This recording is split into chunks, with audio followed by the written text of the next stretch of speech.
सत्तेसाठी आणि पदासाठी पक्षांतर करणाऱ्या या नेत्यांमुळे लोकशाहीवरीलचा विश्वास सामान्य जनतेचा उडत चाललेला आहे। कारण मराठी अस्मितेच्या नावाने मतं मागायची व कुठल्या तर पैशाच्या व या सगळ्या या सत्ताधाऱ्यांच्या दबावापोटी आपला स्वाभिमान विकून पक्षांतर करायचं व या सामान्य नागरिकांनी व जनतेने जो मताचा त्यांना मत रूपी जे दान केलेलं होतं त्याचा अपमान करायचा, या अशा यांच्या या वागण्यामुळे, या अशा यांच्या या पराक्रमामुळे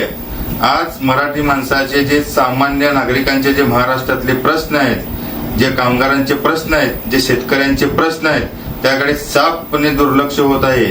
व या अशा या स्वाभिमान विकलेल्या नेत्यांचा आम्ही तीव्र शब्दात निषेध करतो